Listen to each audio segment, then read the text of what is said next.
donne gloire,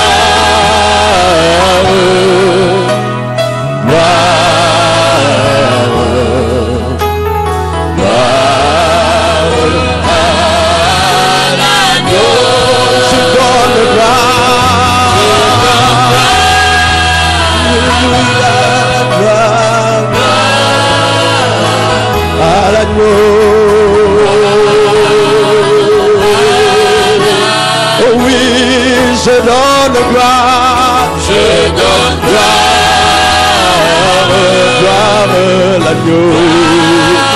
à l'agneau de Dieu,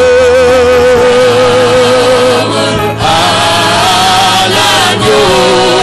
Je donne gloire, je donne gloire,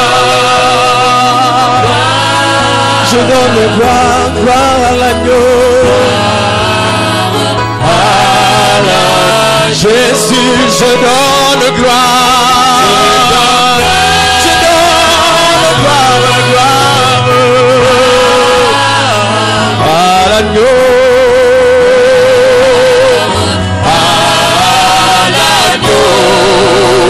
alléluia,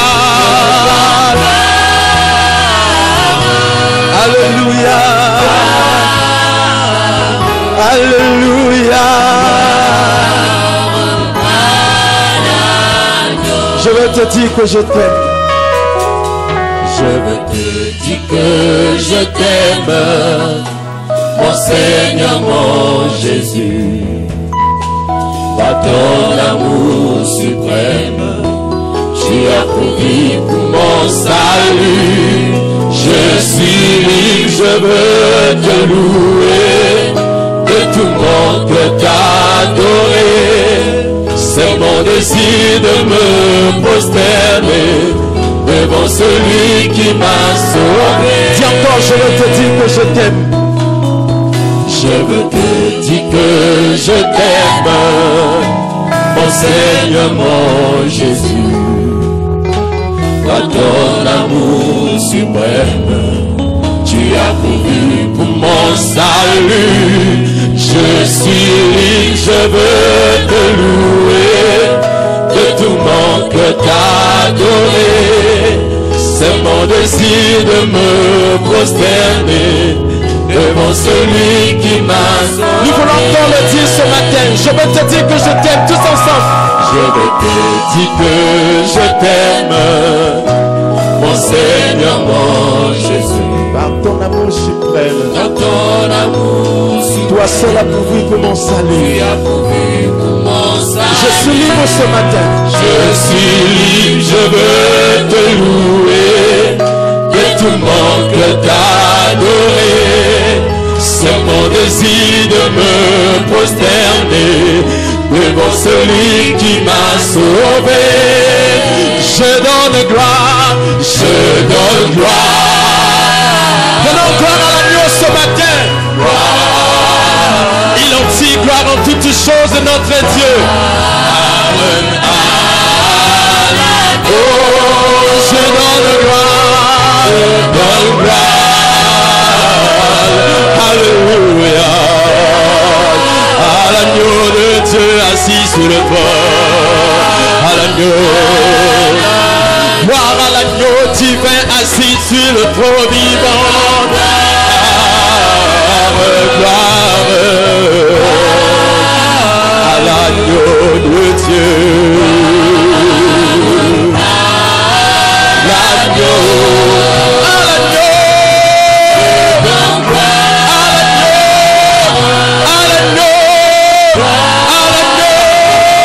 à l'agneau.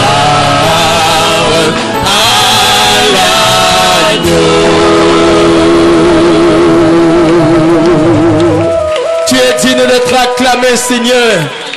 Alléluia. Merci, Jésus. Merci, Seigneur. Gloire à ton nom.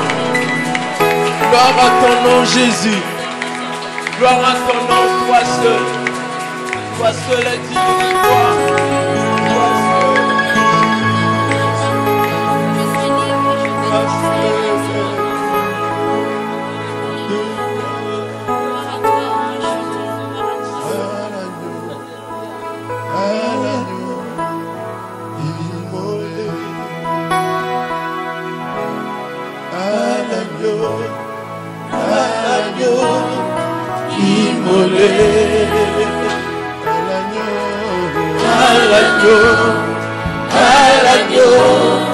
immolé,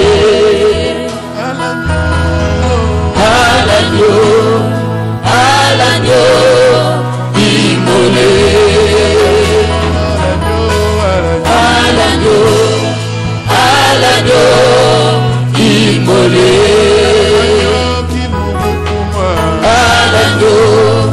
à l'agneau immolé.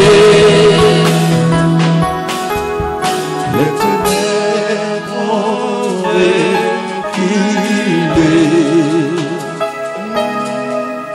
devant l'œuvre de la croix, devant l'agneau immolé, et le sang versé pour moi. Les ténèbres ont reculé devant l'œuvre de la croix, devant l'œuvre de la croix, devant l'agneau immolé, et le sang versé pour moi. Tous les anges louent sa sainteté, l'univers crie sa majesté, chante en gloire et puissance, force et louange à l'agneau immolé, à l'agneau immolé, de la vie qu'il a donnée, de la vie qu'il a donnée, à la vie qui brûle en moi. Son amour est à jamais ma reconnaissance, son roi, de la vie qu'il a donnée, à la vie qui brûle en moi, à la vie qui brûle en moi. Ton amour est à jamais, ton amour est à jamais. Je dis ma reconnaissance au roi, ma reconnaissance au roi. Tous les anges louent sa sainteté, l'univers crie sa majesté, chante en gloire et puissance, force et louange à l'agneau immolé, à l'agneau immolé, à l'agneau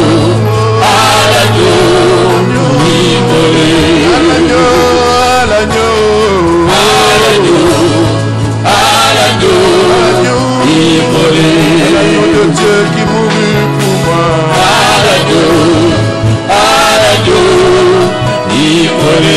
élève l'agneau de Dieu qui a donné sa vie en rançon pour nous.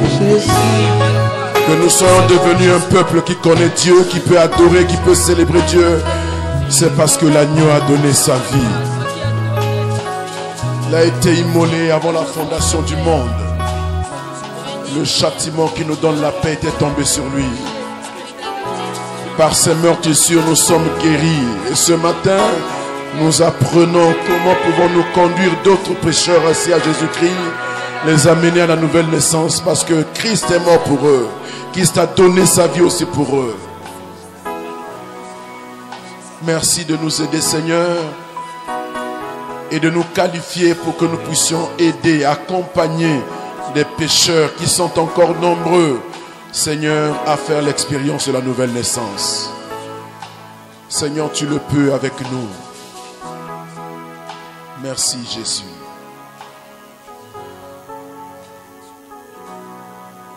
Nous voulons encore, Seigneur, te recommander cette première session, que ton esprit, que ton amour nous conduise. Merci de remplir ton serviteur et de le qualifier pour pouvoir nous aider encore ce matin. Bénis-le et bénis cette assistance au nom de Jésus-Christ. Amen. Amen. Nous appelons le... Beaucoup d'eux-mêmes. Et la personne de Jésus est carrément escamotée. On parle de Jésus, mais est-ce que Jésus est réellement dépeint aux pécheurs tel qu'il devrait être? C'est là la question à laquelle nous allons répondre en voyant ce matin cette troisième leçon. Alors, je voudrais quand même rappeler à ceux qui sont là ce matin que nous avons, pour suivre cette étude, un support que vous pouvez commander auprès du responsable au prix de 1500 francs. Vous avez toutes les leçons que je suis en train de survoler avec vous, mais dans ce support, vous avez toutes les références, tous les points importants qu'il faut partager avec les pécheurs en recherche de la vie éternelle et envers ceux qui ont déjà reçu, pour qu'ils comprennent d'une manière logique, claire, qu'est-ce que l'Évangile, afin qu'ils soient capables aussi de le transmettre à d'autres. Et pour les responsables que vous êtes, pour la plupart, vous permettra aussi d'identifier où en sont les personnes que Dieu vous donne en partage, afin de les accompagner un peu plus loin si cela est nécessaire. Je rappelle aussi qu'il y a un petit dépliant qui coûte 50 francs, ça c'est à l'unité. Si vous en commandez pour 1000 francs, vous aurez un prix bien sûr plus intéressant. Et ce petit dépliant reprend en quelque sorte les grandes lignes de ce cours en s'adressant vraiment à la personne à qui vous allez donner ce petit dépliant pour qu'elle garde une trace des éléments que vous allez partager avec elle quand vous allez vouloir lui présenter l'Évangile. Donc, en façade, le petit dépliant dit « Comment devenir un vrai disciple de Christ, un chrétien né de nouveau ?» Ensuite, en dessous, « J'ai trouvé la vie ». Ça, c'est pour l'accroche. « J'ai trouvé la vie ». Et ensuite, à l'intérieur, il y a une introduction. Comme je l'ai souligné hier, c'est très important de fonder la foi des gens dans la parole de Dieu, dans la Bible. Donc, il y a une introduction pour encourager la personne à fonder sa foi dans la parole de Dieu. Et ensuite, vous avez donc ce que nous sommes en train de voir. Premièrement, les 3 choses importantes à connaître, et nous l'avons vu hier. Première chose importante à vérifier, à établir dans le cœur de la personne, c'est la notion d'un seul Dieu. Un seul Dieu, qui est ce Dieu aussi? Pour nous, ça commence par la création, il est le créateur.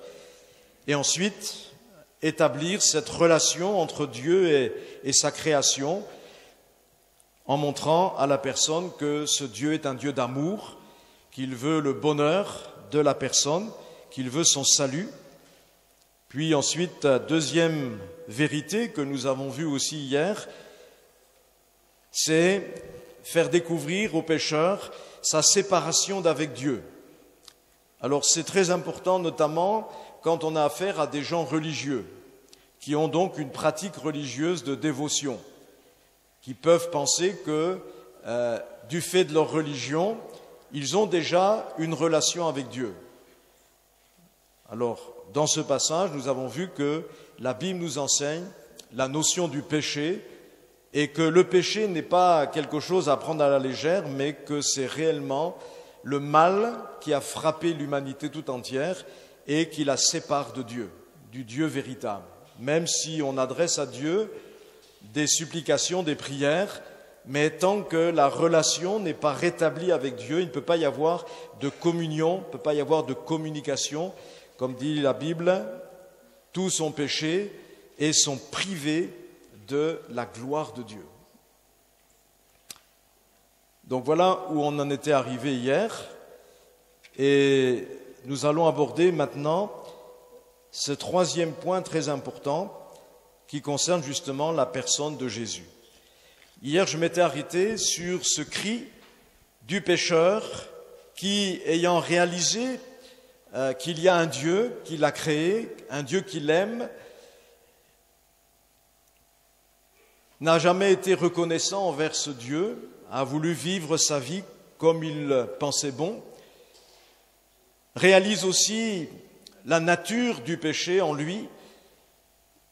Nous avons vu que dans cette dimension-là, le pécheur est impuissant de pouvoir régler ce problème du péché. Tant que quelqu'un pense qu'il peut s'améliorer, qu'il peut lui-même régler par ses efforts, par ses dévotions, par des prières, par des offrandes, par même le don de sa vie, qu'il peut être agréable à Dieu, il n'y a pas de possibilité pour cette personne d'accéder au salut. Il faut qu'il y ait cette démarche du Saint-Esprit qui arrive à convaincre la personne qu'elle est misérable.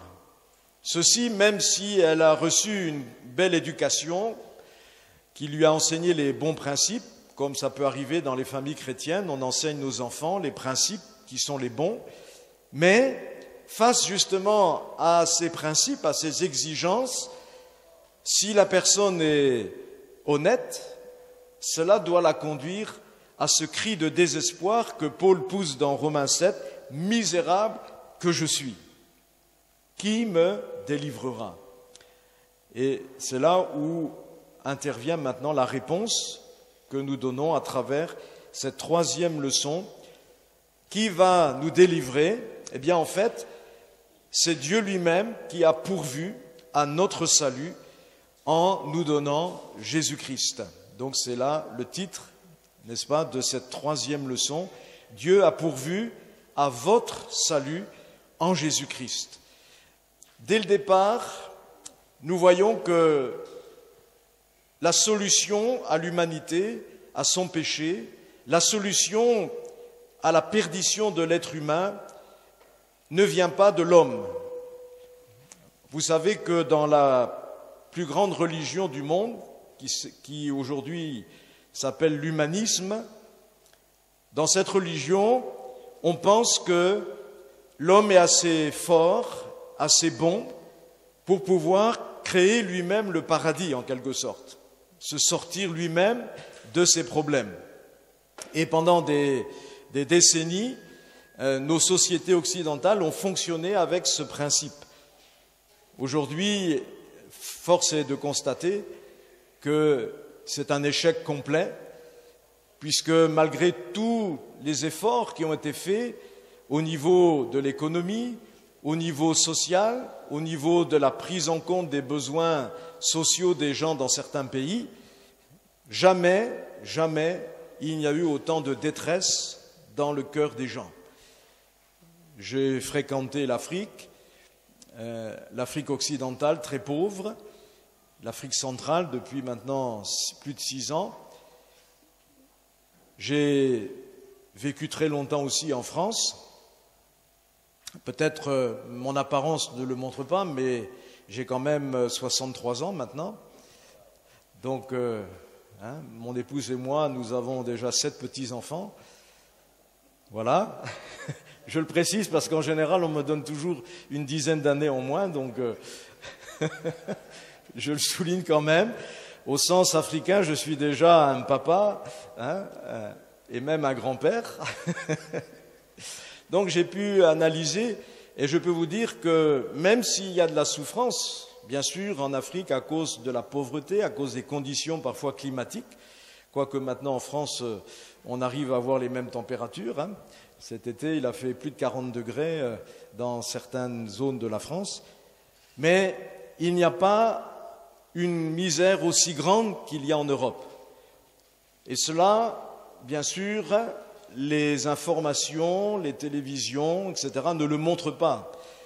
Parce qu'ils nous montrent quoi? Ils nous montrent les infrastructures, ils nous montrent le niveau de vie, les maisons, les voitures, etc., etc., comme le disait un pasteur qui était venu nous rendre visite en France, que j'ai connu à Tombouctou, au Mali. Et bien sûr, je l'ai emmené visiter la région où nous étions à ce moment-là. Et lui, ce qui l'a impressionné, c'est pas les montagnes, c'est pas la rivière que je lui montrais, mais ce qui l'impressionnait, c'était les voitures qui étaient bien alignées sur un parking. Parce qu'à Tombouctou, il n'y a pas de parking comme ça, bien sûr. Hein. C'est du sable et les gens se mettent comme ils peuvent. Et là, ça l'avait impressionné. Et souvent, on regarde l'Europe, on regarde le monde occidental développé, etc., comme étant en pleine expansion. C'est le bonheur, c'est le nouvel Eldorado. Il y a des gens qui risquent leur vie chaque jour pour essayer de rejoindre cette Europe. Mais je peux vous dire que l'Europe est malade. Elle est malade de l'intérieur, comme l'était l'Empire romain au temps des Césars, où il y avait la corruption partout dans l'Empire et où les gens, finalement, n'avaient aucune espérance. Et aujourd'hui, dans nos pays, c'est là où il y a le plus fort taux de suicide, des jeunes en particulier. C'est là où il y a aussi une misère telle que les gens vivent dans la dépression à coups de médicaments. Et malgré ce qu'on pourrait croire, il y a plus de voyantes, de guérisseurs que de docteurs et d'hôpitaux. Donc c'est vous dire qu'il faut faire attention aux apparences. Les apparences sont souvent trompeuses, mais derrière les belles maisons, derrière les belles voitures, il y a des drames qui se jouent, il y a des familles qui se disloquent, il y a des enfants en souffrance qui se droguent. Ce n'est pas dans les familles pauvres que vous trouvez le plus de drogués, mais c'est dans les familles très riches, là où on a mis tout sur le matérialisme. Et finalement, on le voit de plus en plus, c'est l'échec de cette société qui se base non pas sur la religion du Christ, mais sur une religion de l'homme. Et cette religion, elle fera faillite, on le sait, puisqu'elle conduira l'humanité à l'autodestruction. Et si ce n'est justement celui dont nous allons parler, Jésus, si ce n'est le retour de Jésus, eh bien, ce monde s'autodétruirait et il n'existerait plus à cause de ce qui le corrompt de l'intérieur, le péché. Donc, Dieu lui-même, et cela avant même la création, avant même qu'il y ait un seul homme sur terre, Dieu avait déjà conçu de sauver l'humanité de son péché grâce à Jésus-Christ. Et cela, nous l'avons vu déjà au départ, à cause de la miséricorde qui est dans le cœur de Dieu, à cause de l'amour extraordinaire que Dieu porte à sa créature qu'il a faite à son image, c'est-à-dire l'être humain. C'est pour cela, nous dit la Bible, que lui-même, il a pourvu à notre salut en nous envoyant son Fils Jésus, Jean 3,16, car Dieu a tant aimé le monde qu'il a donné son Fils unique, afin que quiconque croit ne périsse point, mais qu'il ait la vie éternelle. Éphésiens 2, versets 4 et 5 aussi, Dieu qui est riche en miséricorde, à cause du grand amour dont il nous a aimés, nous qui étions morts par nos offenses, nous a rendus à la vie avec Christ. Un point très important à souligner, c'est que ce salut est accessible à quiconque, c'est-à-dire à tous les êtres humains, sans exception. Il est accessible. Mais ça ne veut pas dire qu'on peut y arriver n'importe comment. Tous peuvent accéder au salut, mais il n'y a qu'une seule voie que tous doivent prendre, quelles que soient leurs origines, qu'ils soient d'origine animiste, bouddhiste, musulmane et même chrétienne, vous voyez, tous doivent prendre ce seul chemin. Il n'y en a pas d'autre. Toute tentative d'accéder au salut par une autre voie est vouée dès le départ à l'échec.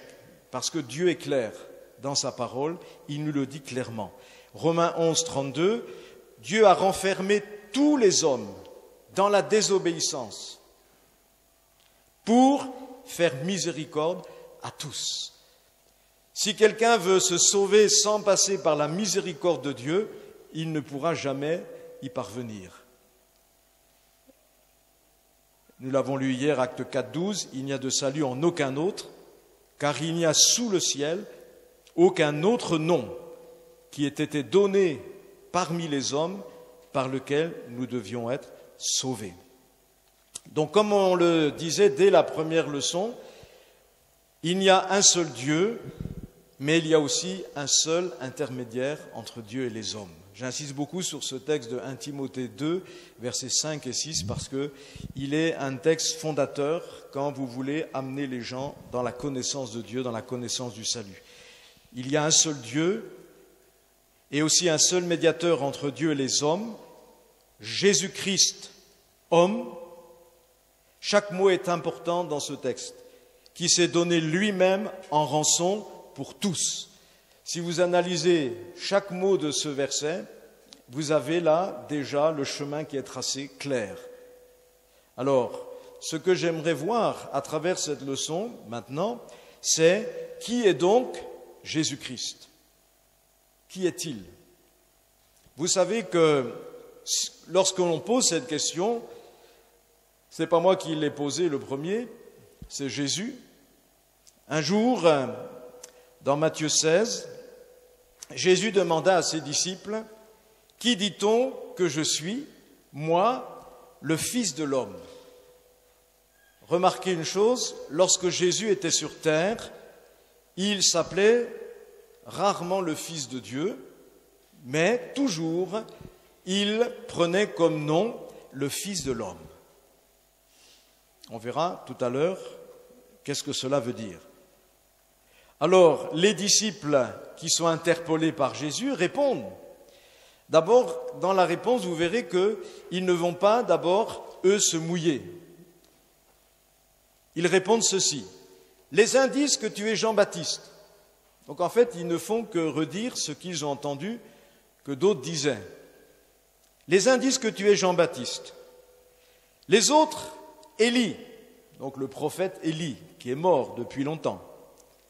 Les autres, Jérémie, un autre prophète, ou l'un des prophètes. Donc, en fait, il y avait beaucoup de noms qui circulaient pour désigner qui était Jésus. Alors, en entendant ces réponses, Jésus maintenant s'adresse encore à ses disciples et il leur dit « Et vous, qui dites-vous que je suis ?» Et là, je fais une parenthèse. Au moment où Jésus pose la question à ses disciples, les disciples ont une certaine idée de qui est Jésus. Mais on remarquera jusqu'à la résurrection et l'enlèvement de Jésus que les disciples, en fait, avaient une fausse idée de ce que Jésus venait faire. Jusqu'à la croix, les disciples s'imaginaient que Jésus venait rétablir le royaume d'Israël sur terre. C'est pour ça que même, on pourrait dire que Judas s'est fait piéger parce que quand il a vendu Jésus aux autorités religieuses, merci d'éteindre les portables pendant les séminaires, quand il a vendu Jésus, son maître, aux autorités religieuses, Judas se disait de toute façon, Jésus est le Messie, il va s'en sortir et moi, je récupérerai l'argent. C'était ça son calcul. Et il s'est fait piéger parce que, malheureusement, par son iniquité, il est devenu le fils de la perdition qui était prophétisé à l'avance, c'est-à-dire par lequel Jésus allait être livré à la mort.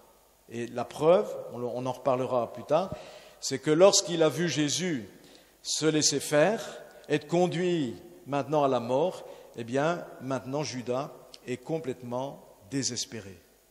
Et c'est pour cela qu'il va aller se donner la mort lui-même, par désespoir. Mais on reviendra là-dessus. Alors, donc je dis qu'à ce moment-là, les disciples ne savent pas réellement qui est Jésus encore. Et vous avez des récits dans les évangiles qui nous le montrent. Quand Jésus, par exemple, calme l'eau et la tempête sur le lac, ils disent « Mais qui est celui-ci » Pourtant, ça fait déjà des mois qu'ils sont avec lui, qu'ils travaillent à ses côtés. Ils ont vu, bien sûr, Jésus enseigner, faire des miracles, mais ils ne savent pas encore qui il est. Et jusqu'au moment même où Jésus meurt sur la croix, quand vous voyez les 2 disciples qui descendent là, et qui sont tout tristes parce qu'ils ont vu le Maître mourir, ils ne savent pas vraiment qui est Jésus. La preuve, Jésus est à côté d'eux, ressuscité, vivant, ils ne l'ont même pas reconnu. Vous voyez ? Dieu marche à côté d'eux, mais eux, ils le croient mort. Et donc, je souligne cela pour maintenant en venir à ce que Simon-Pierre va répondre à Jésus lorsque Jésus dit « Et vous, qui dites-vous que je suis ?» Simon-Pierre répondit « Tu es le Christ, le Fils du Dieu vivant. » Cette déclaration de Pierre, c'est sur cette déclaration que l'eunuque éthiopien a pu être baptisé par Philippe. Et on verra pourquoi. Jésus, reprenant la parole, lui dit « Ce ne sont pas la chair et le sang qui t'ont révélé cela, mais c'est mon Père qui est dans les cieux. » Amen. Il y a beaucoup de choses dans ce verset. Déjà, Jésus montre que pour connaître vraiment qui est Jésus-Christ, c'est pas seulement l'enseignement, c'est pas seulement l'héritage des pères, c'est pas seulement les efforts intellectuels des gens, la chair et le sang, qui peuvent nous communiquer cette connaissance, mais Jésus dit, ça procède d'une révélation divine. Pierre avait reçu cette révélation dans son cœur à ce moment-là par le Dieu Tout-Puissant, que Jésus était le Christ de Dieu, le Fils du Dieu vivant. Il a donc accédé à ce moment-là à la connaissance de qui était Jésus. Ce qui ne l'a pas empêché, au moment où Jésus était traîné devant les tribunaux humains, de renier ce Jésus. Ce qui montre bien que dans son assimilation de foi, il lui manquait encore des éléments. Et c'est tout à fait normal, parce que la connaissance qu'il a de Jésus à ce moment-là est limitée. Il ne peut pas faire de lui encore un disciple qui va embraser des foules comme le jour de la Pentecôte. Il n'a pas encore connu Jésus crucifié. Et à cause de cela, il va, on pourrait dire, balayer toutes ces 3 ans et demi qu'il a passé avec son maître, à marcher sur les eaux, à voir Jésus transfiguré sur la montagne. Et il dit par 3 fois, je ne connais pas cet homme. Et même la 3e fois, il va jurer, comme une imprécation, qu'il me soit fait ceci et cela, si je connais cet homme. Et ça montre qu'on peut côtoyer même Dieu, dans son humanité, faire des miracles avec lui, le voir faire des miracles, et pourtant passer à côté complètement de cette révélation qui est Jésus. Et ça, c'est capital, on le verra, pour le salut de l'âme. Être désespéré à cause de son péché, c'est une chose, mais connaître vraiment qui peut me sauver, c'est une deuxième chose qui est très importante pour le salut. Et quand les hommes, comme c'est arrivé dans certains réveils, il y a quelques siècles en arrière, dans un certain réveil, il est décrit ceci, que lorsque les serviteurs ont prêché la parole de Dieu, les gens étaient là en train de se tordre de douleur sur leurs chaises, même parfois par terre, en criant parce qu'ils étaient en train de voir, en quelque sorte, la perdition dans laquelle ils étaient.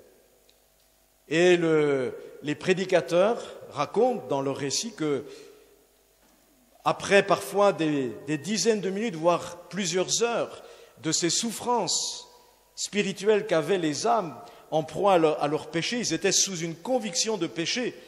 Ils étaient obligés d'aller vers chacun d'eux, alors qu'ils criaient, ils hurlaient de détresse, aller vers chacun d'eux pour les encourager à mettre leur foi en Jésus afin qu'ils soient sauvés.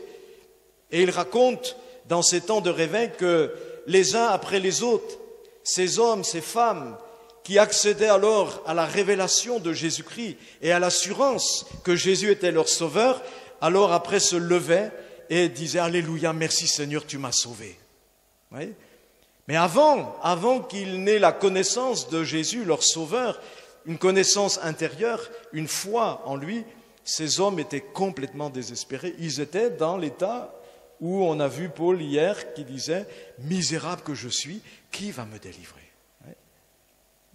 Et si j'insiste beaucoup là-dessus, c'est pour vous montrer que même si vous dites à quelqu'un « Ton sauveur, c'est Jésus », ça ne suffit pas. Il faut qu'il y ait une démonstration du Saint-Esprit dans son cœur, qui lui révèle effectivement que ce Jésus dont il vient d'entendre parler, c'est lui le Sauveur. Et pour cela, il a besoin sûrement que l'on précise qui est Jésus. Vous savez que même au temps de Jésus, il y avait d'autres Jésus. Hein? Il est parlé de quelqu'un qui s'appelait Bar Jésus.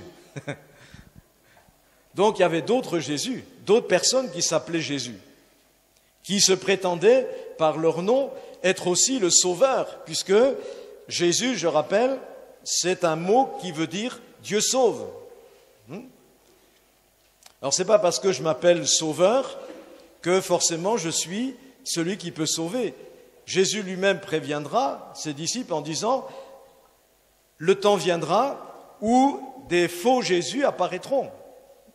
Et nous, on en a eu en France aussi. Hein. On avait le Jésus de Montfavet, là, qui a attiré à son époque des foules. Hein. Les gens venaient à lui, mais ce n'était pas le bon Jésus, hein. Ce n'était pas le bon Sauveur. Alors, pourquoi c'est ce Jésus-là qui est le seul qui peut nous sauver? Premièrement, comme l'a confessé Pierre, parce que ce Jésus, c'est le Fils unique de Dieu. C'est, comme Jean le présente dans son introduction à l'Évangile, dans Jean chapitre 1er, c'est la parole de Dieu éternel, qui était avec Dieu, mais qui était aussi Dieu, dit-il. Donc là, il désigne effectivement le Fils de la Trinité divine. C'est lui, donc, dit-il, qui est venu au milieu de nous et qui a manifesté la nature de ce Dieu invisible que nul ne peut connaître, si ce n'est que Dieu s'approche de nous. Mais nous ne pouvons pas nous approcher de Dieu pour le connaître. Il a fallu, pour que nous connaissions Dieu, que Dieu lui-même descende jusqu'à nous. Et je dirais que Jésus est la seule représentation autorisée par Dieu de ce Dieu invisible, dont la Bible dit qu'on ne doit pas se faire de représentation de ce Dieu. Vous savez que c'est le péché suprême. Dès que vous vous faites une représentation de Dieu, vous commettez un péché de lèse-majesté.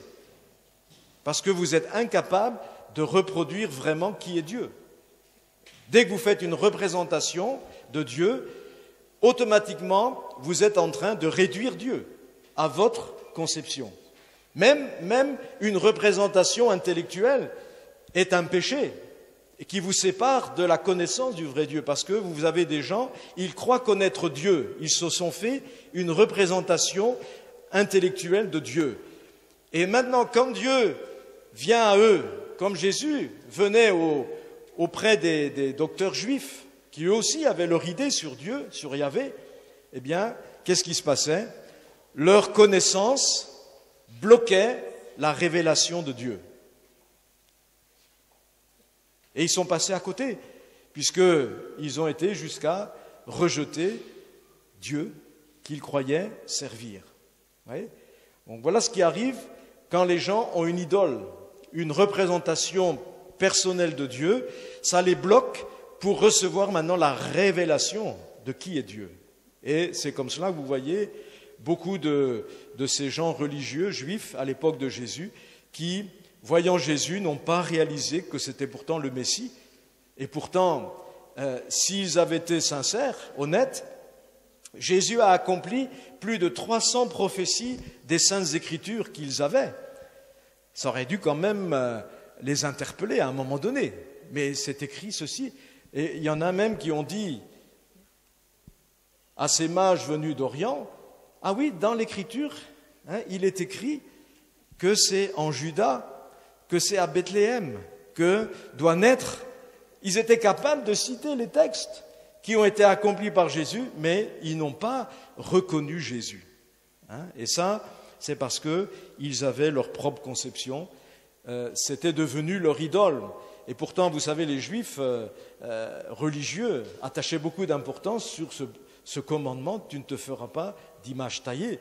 Le seul problème, c'est qu'ils ont oublié que, même si on n'a pas d'image taillée en bois, disons, ou en pierre, mais on peut se faire des images taillées à l'intérieur de nous, dans notre esprit. On peut adorer un Dieu qu'on s'est fabriqué dans notre intelligence. Et on limite à ce moment-là la révélation que Dieu voudrait insuffler. Aujourd'hui encore, si vous posez la question aux gens, qui est Jésus? Comme je l'ai fait une fois dans la rue à des ados qui étaient là en train de regarder un groupe de chants chrétiens présenter le Seigneur.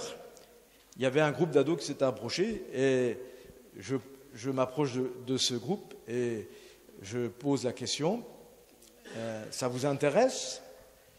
Et il y en a un qui me dit, mais j'entends parler là dans les chants de Jésus, c'est qui Jésus?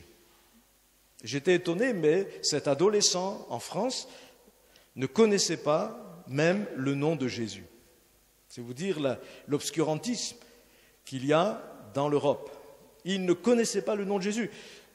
40 ans en arrière, c'était impossible de trouver un ado qui ne connaissait pas le nom de Jésus parce qu'il y avait encore l'éducation religieuse qui faisait quand même beaucoup de travail et les gens avaient au moins entendu parler de Jésus, mais lui, il ne connaissait pas. Oui.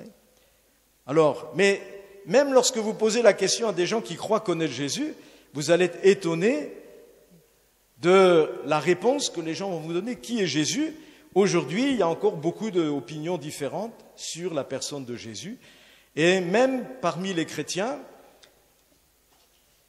si vous faites une expérience avec votre Église, demandez-leur de vous dire qui est Jésus. Et vous allez voir, il y en a qui vont donner les bonnes réponses, mais rares sont ceux qui sont capables de dire vraiment qui est Jésus, de A jusqu'à Z. De décliner le curriculum vitae de Jésus.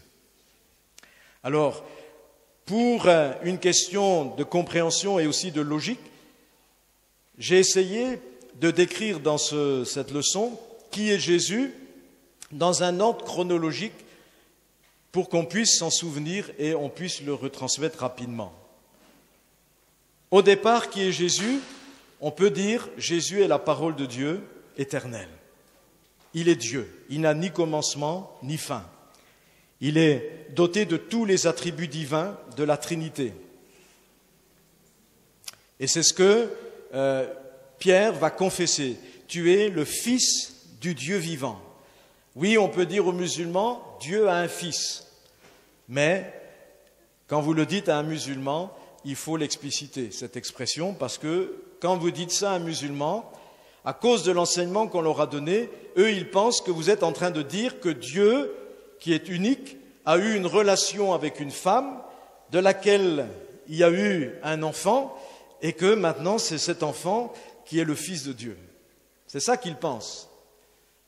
Et pour l'avoir prêché bien des fois sur les radios au Mali, cette notion, je peux vous dire que quand vous explicitez, les musulmans comprennent très bien. Ils disent « Ah, d'accord, c'est pas ce qu'on nous avait dit. » Parce qu'on les a faussés dès le départ. Donc il faut expliciter certaines expressions. Il est le Fils de Dieu. Mais en même temps, rappelez-vous toujours que cette révélation, elle viendra par le Saint-Esprit. Ça veut dire que vous avez des personnes à qui vous allez parler de Jésus. Au départ, ils n'ont pas encore reçu cette révélation. Ne vous étonnez pas qu'ils ne se convertissent pas encore, parce que la conversion n'interviendra que lorsqu'ils seront convaincus par le Saint-Esprit que Jésus est le Fils de Dieu, c'est-à-dire qu'il est Dieu lui-même. Ce que Jean dira dans sa première épître, en Jésus, nous sommes dans la vérité parce qu'il est le Dieu véritable. Ça, c'est une révélation. Pour dire que Jésus est Dieu véritable, Paul dit dans Corinthiens que pour que quelqu'un dise que Jésus est le Seigneur, sous-entendu de toute la création, il faut une révélation du Saint-Esprit. Ça procède d'une action de l'Esprit. Donc, même avec un musulman, par exemple, qui va croire en Jésus parce qu'il a vu une démonstration de puissance, il dit oui, Jésus, c'est vraiment le seul prophète. Au départ, il pense comme cela. C'est le prophète. Mais pour qu'il dise Jésus est le Fils du Dieu vivant, ça, il faudra qu'il y ait une révélation de l'Esprit. C'est pourquoi, quand vous prêchez, quand vous témoignez de Jésus à quelqu'un, ayez une relation vivante avec le Seigneur en esprit. Soyez remplis de l'Esprit. Et comptez sur la démonstration du Saint-Esprit. Dites au Seigneur, moi je ne suis qu'un moyen, un véhicule par lequel la parole va arriver aux oreilles de la personne. Mais toi, Saint-Esprit, c'est toi qui peux convaincre, c'est toi qui peux révéler qui est le Christ à cette personne. Et moi, je peux le décrire avec des mots, mais toi, tu pourras le révéler au fond de son cœur. Et c'est ça qui va amener la foi dans le cœur de la personne. Il ne faut pas établir les gens dans une foi qui reposerait uniquement sur votre art oratoire, sur votre démonstration, sur la gymnastique des ménages, comme je dis. Vous voyez ? Parce que la gymnastique des ménages, ça ne tient pas devant les épreuves de la vie, devant les attaques du diable. Mais quand la personne a été convaincue par le Saint-Esprit de qui est Jésus, comme l'eunuque qui dit je crois que Jésus est le Fils de Dieu, là, vous pouvez être sûr que même s'il y a des persécutions, des difficultés après, la personne tiendra bon parce qu'elle sait que Jésus, ce n'est pas seulement un homme, mais c'est d'abord le Dieu Tout-Puissant. Alléluia. Et c'est ça que nous établissons d'abord. Jésus est le Fils du Dieu vivant.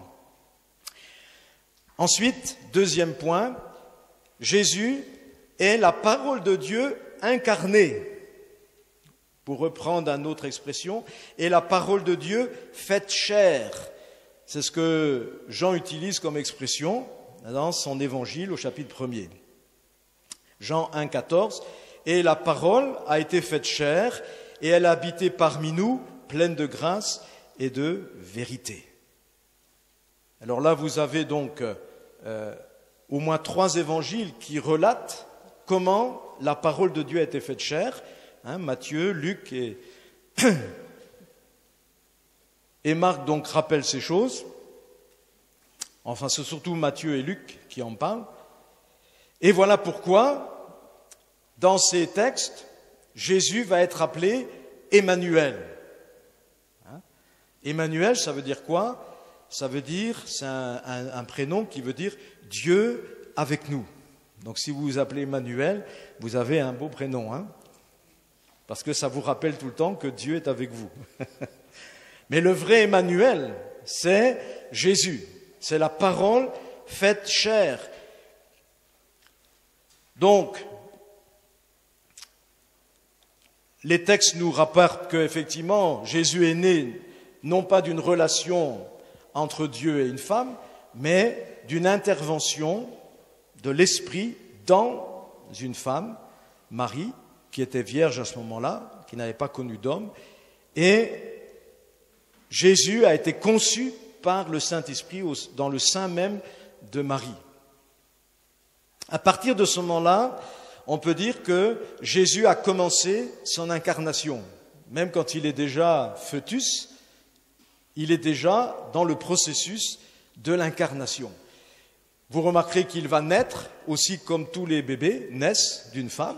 Il va passer par les mêmes souffrances. Je pense que vous le savez, quand un bébé naît, c'est assez traumatisant pour le bébé, parce que c'est tout un bouleversement. Il quitte un endroit vers un autre qui le bouleverse complètement. Et vous savez que c'est crucial ce moment, parce qu'il faut que dès qu'il sort, maintenant qu'il commence à respirer, qu'il pousse le cri là, hein.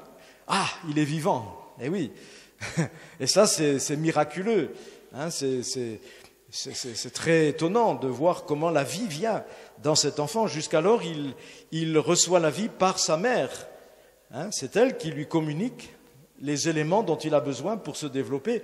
Mais à partir du moment où il vient au monde, c'est là où maintenant il est vraiment un participant de ce monde et il va devoir se débrouiller, hein. Donc on l'aide aussi, des fois on lui donne une petite tape pour qu'il se réveille et qu'il, hop, commence à respirer. Donc Jésus, la Bible nous dit dans Hébreux, chapitre 2, que Jésus a été abaissé un peu de temps au-dessous des anges, d'accord? Parce qu'avant il était au-dessus des anges, étant Dieu. Maintenant il est en dessous des anges, puisqu'il est humain. Mais tout en étant homme abaissé en dessous des anges, il reste néanmoins le reflet visible de la gloire invisible de Dieu. Hébreu utilise une expression, il dit « et l'empreinte de la personne du Père », hein, la personne de Dieu. Il est l'empreinte. Ça veut dire que en Jésus incarné, nous avons maintenant la description de qui est Dieu. Alors, pas physiquement, puisque la Bible dit aussi que dans son apparence physique, Jésus était comme les autres Juifs. Il n'avait rien pour attirer le regard. Hein, parfois, les peintres, très inspirés, enfin, je ne sais pas par quoi, mais en tout cas très inspirés, ont mis une auréole sur leur peinture, hein, quand ils voulaient représenter Jésus, une auréole. Je suppose que si Jésus avait été comme cela au milieu des Juifs, on l'aurait tout de suite repéré, hein. Si vous avez une assiette derrière comme ça, on va tout de suite vous repérer. Non, ce n'est pas dans l'apparence que Jésus portait l'empreinte du Père, mais c'est dans son âme, dans son être intérieur, dans ses qualités, dans ses attributs, dans son caractère. Il pouvait dire « je suis doux et humble de cœur ». Hein? Vous avez déjà rencontré, vous, un homme, un juif, qui plus est, qui est doux et humble de cœur? Est-ce qu'il y a des Congolais comme ça même? Un Congolais doux, hein? Pas facile à trouver ça. Hein? Mais pourquoi? C'est une caractéristique de Dieu. Hein? Quand les gens ont commencé à entendre parler Jésus, ils venaient de partout. Pas seulement pour les miracles, mais ils disaient « jamais homme n'a parlé comme cet homme ». Et pourtant, vous savez, les Juifs avaient l'habitude d'écouter des hommes parce que dans leur culture, dès tout petits, on les mettait au pied d'un maître qui devait les enseigner dans la Torah, dans les prophètes, etc. Donc, c'était des gens qui avaient l'habitude d'écouter. Hein? Mais quand ils ont entendu parler Jésus, ils ont dit « ah, mais jamais on n'a entendu parler un homme comme lui ». Et ils venaient de partout pour l'entendre. Et aussi, bien sûr, pour être guéris, hein, être libérés selon les besoins qu'ils avaient. Ce qui est important donc à confesser ici, c'est que Jésus-Christ est Dieu fait chair. Ça aussi, c'est une révélation. Jean dira que dans son épître, première épître de Jean, chapitre 4, versets 1 à 3, « Reconnaissez à ceci l'Esprit de Dieu. Tout esprit qui confesse Jésus-Christ venu en chair est de Dieu. Tout esprit qui ne confesse pas Jésus, ainsi n'est pas de Dieu. C'est celui de l'Antéchrist. » Et je peux vous dire que, comme il le dira aussi, il y a beaucoup d'antéchrists qui sont venus après le Seigneur, qui ne confessent pas justement dans leur doctrine, dans leur théologie, que Jésus est Dieu fait homme. Si vous prenez par exemple les Rosicruciens, qui eux aussi parlent de Jésus, les Esséniens, ils sont les descendants de la secte des Esséniens, eh bien, eux ils disent que Jésus c'est un être spirituel. Ils nieront aussi d'ailleurs la mort de Jésus. Ils disent que, en fait, Jésus n'est pas mort, et là, ils rejoignent aussi les musulmans qui parfois disent ça aussi, et les juifs qui le croient aussi. Jésus n'est pas mort, puisque dans les juifs, on a fait courir que, là, ils n'ont pas, bien sûr, remis en question le fait que Jésus était mort, mais le fait de la résurrection, parce qu'on aurait soustrait. Les disciples de Jésus seraient venus de nuit soustraire le corps, c'est ce qu'on a dit au niveau des Juifs.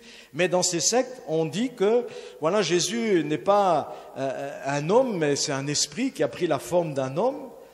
Et quand vous analysez les doctrines même des témoins de Jéhovah, c'est la même chose.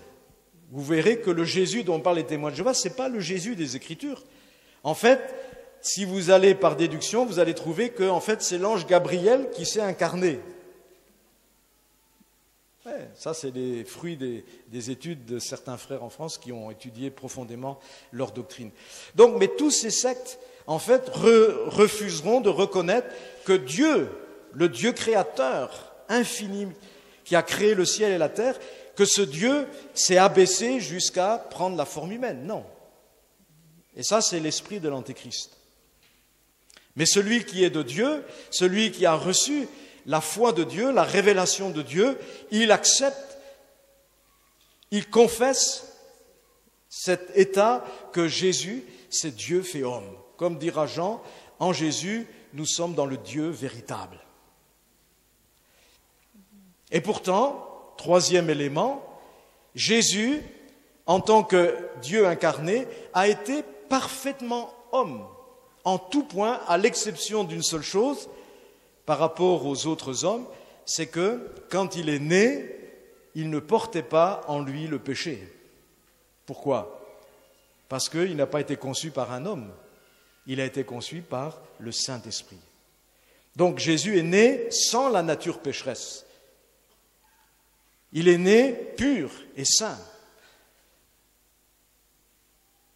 Et d'ailleurs, les anges qui ont annoncé la naissance du Christ, on dit c'est pourquoi on l'appellera fils du Très-Haut. Déjà, ils ont manifesté cette notion que Jésus est né sans le péché. Et vous ne le savez pas, mais peut-être vous le savez, même dans le Coran, il y a une sourate qui mentionne ce fait. Une sourate dans le Coran dit que le diable n'a pas pu toucher l'enfant Jésus. Donc on peut même amener les musulmans à une certaine compréhension de cette pensée importante. Donc Jésus s'est dépouillé, comme dira Paul dans l'Épître aux Philippiens au chapitre 2, verset 7, il s'est dépouillé lui-même en prenant une forme de serviteur, en devenant semblable aux hommes, et il apparut comme un simple homme.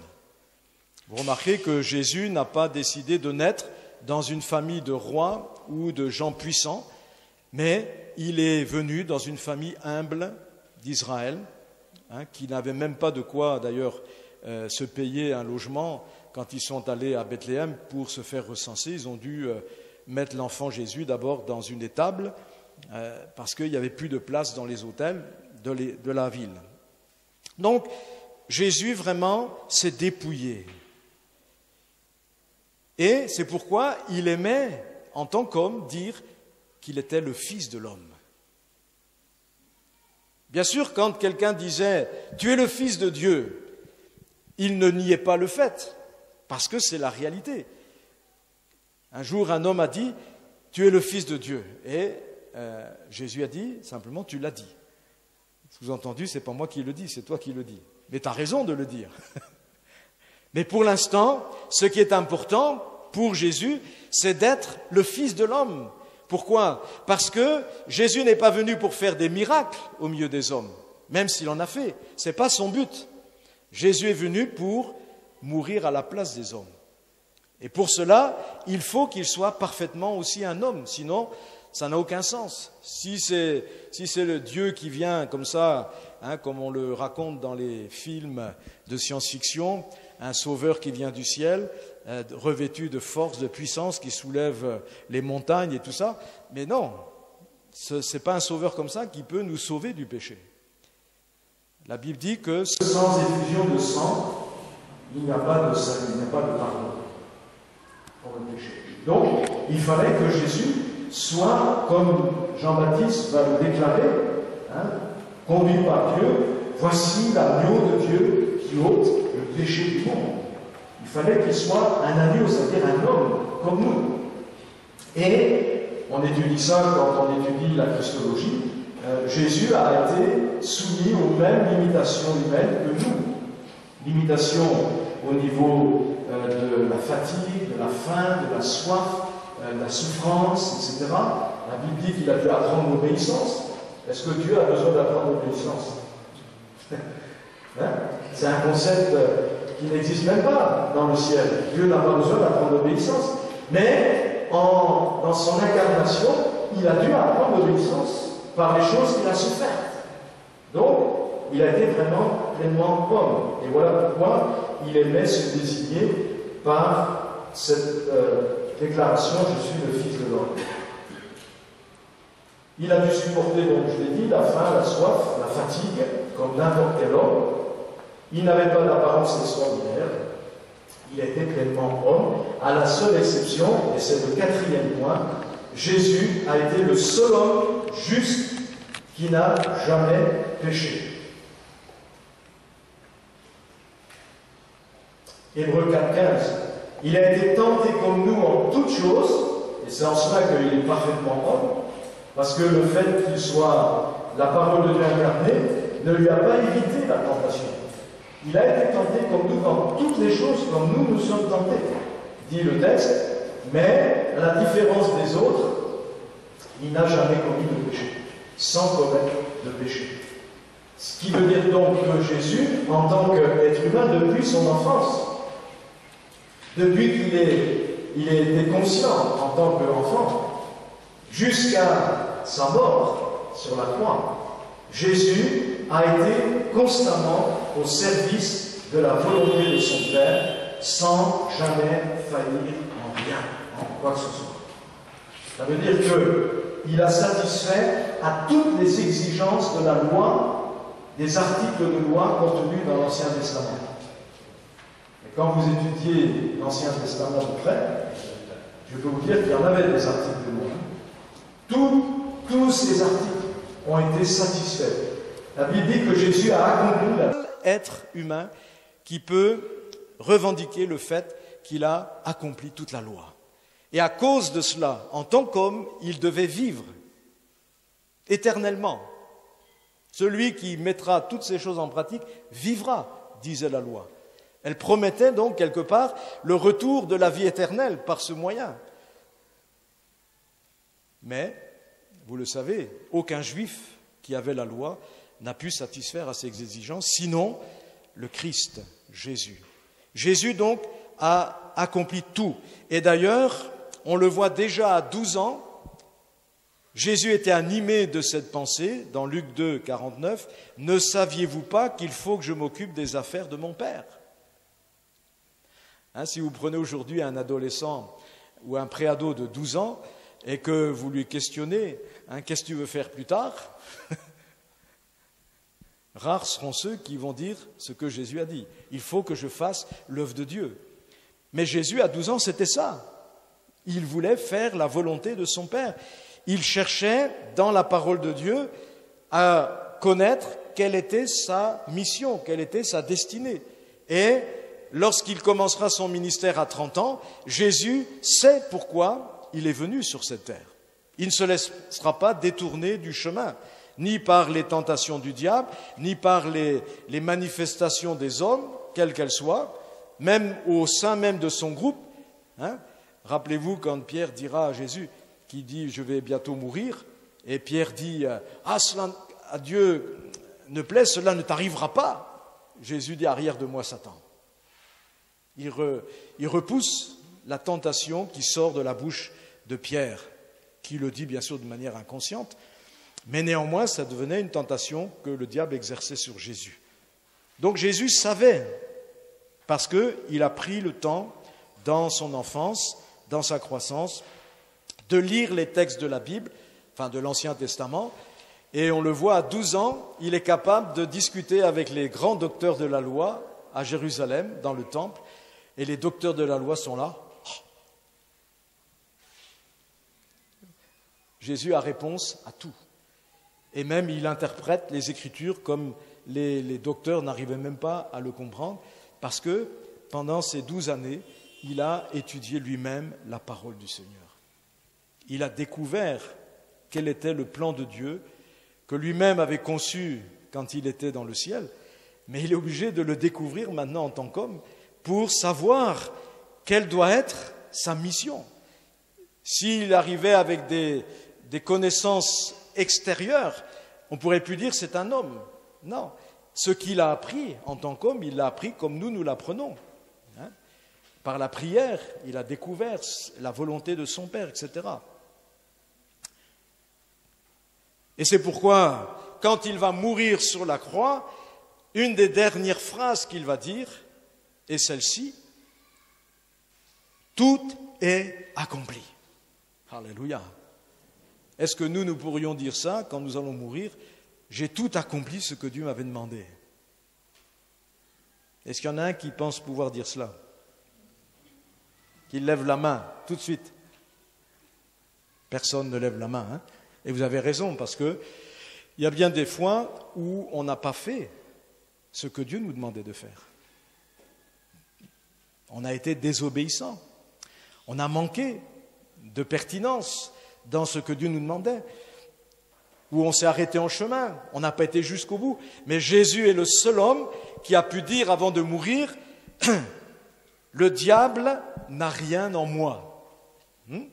Le prince de ce monde vient, mais il n'a rien en moi. Qui de vous me convaincra de péché? Lançait-il comme ça, à la ronde, au docteur de la loi qui venait pour le questionner. Jean 8, 46. Qui de vous me convaincra de péché? Personne n'a pu convaincre Jésus de péché. Il était sans péché. Donc ça, c'est quatrième élément concernant la personne de Jésus. Sachez que tous ces éléments que je suis en train de citer, ce sont tous ces éléments que Satan remet en cause constamment dans les sectes, dans les faux enseignements, dans les doctrines mauvaises, etc., démoniaques.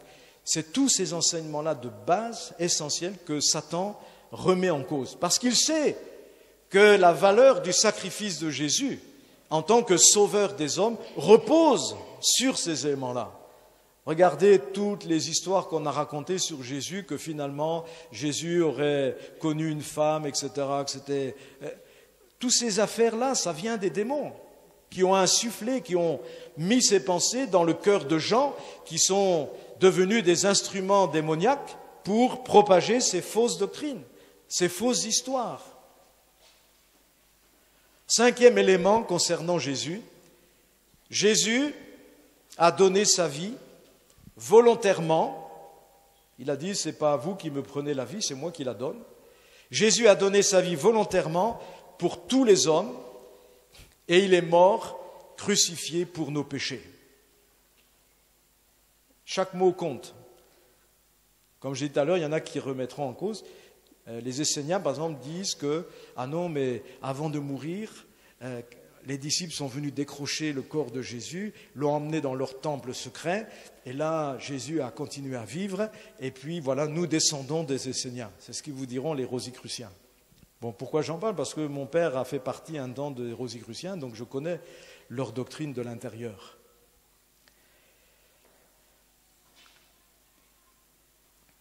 Jésus donc a donné sa vie pour nos péchés. Il y a de nombreux récits, et là tous les 4 évangiles racontent la mort du Christ pour nos péchés. Matthieu, Marc, Luc et Jean, vous avez la description de la croix et de ce qui s'y est passé. Et c'est très important, quand on prêche l'évangile, de prêcher sur la croix. Ce matin, on a chanté un chant là-dessus, mais je suis toujours étonné quand j'entends des messages d'évangélisation où le prédicateur ne parle jamais de la croix. Comment voulez-vous que les âmes soient sauvées si on ne prêche pas la croix, si on ne prêche pas ce que Jésus a fait? On peut prêcher des miracles, oui, on peut parler des miracles que Jésus a fait, mais ce n'est pas ça qui va sauver les gens. Vous pouvez enthousiasmer une foule en racontant un miracle que Jésus a fait, une résurrection de Lazare. C'est vrai que ça embrase la foule, mais ça ne la sauvera pas. Et même si vous faites un appel après cela, les gens vont peut-être répondre à l'appel, mais ils ne seront pas convertis. Parce que c'est seulement le message de la croix qui permet au Saint-Esprit de convaincre de péché, de justice et de jugement les cœurs des pécheurs. Donc si vous voulez avoir beaucoup de sympathisants, oui, vous pouvez raconter des choses qui intéressent les gens, qui les fait mousser en quelque sorte. Mais si vous voulez des convertis, prêchez la croix. Et là, vous allez voir le Saint-Esprit agir. J'ai eu l'occasion de faire une campagne à Pointe-Noire. C'est une des rares que j'ai fait parce que je ne suis pas venu ici pour faire l'évangéliste, mais plutôt pour l'enseignement. Mais dans cette campagne à Pointe-Noire, il y avait 3 soirées seulement sur un terrain d'école. Et le pasteur qui m'avait invité m'avait dit, vous savez, ça fait peut-être 15 ans qu'on ne fait plus ce genre de campagne parce qu'on s'est rendu compte que ça brasse du monde, mais il n'y a aucun résultat dans l'église après. J'ai dit, ah bon, mais vous allez prier que Dieu fasse autre chose cette fois-là. Et j'ai prêché seulement 3 soirs et je ne suis pas un évangéliste, je le dis tout de suite, hein. Même si j'ai fait quelques campagnes aussi au Mali, parce que j'étais forcé de le faire, mais je ne suis pas un évangéliste. Mais j'ai axé mon message chaque soir sur la croix, à un moment donné.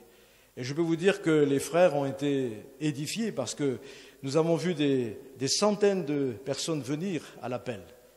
Et vous aviez des jeunes gens en larmes, sans pression psychologique, sous la conviction de l'Esprit. Et même après la réunion, il y en avait encore qui venaient me voir, ils étaient toujours en larmes, sous la conviction de péché. Vous voyez ? Et cette campagne a fait qu'ils ont eu 207 personnes qui ont donné leur nom, leur téléphone, etc. Et quelques mois plus tard, il y a eu 50 baptisés de cette campagne, directement. Parce qu'ils ont fait aussi un travail de suite conséquent. Ils se sont occupés des âmes, ils les ont affermis, etc. Et il m'a dit, mais jamais on n'a vu un tel résultat dans une seule campagne de 3 jours. Jamais. Je lui dis, pourtant, tu as vu, hein, je ne suis pas un évangéliste. Je n'ai pas embrasé la foule.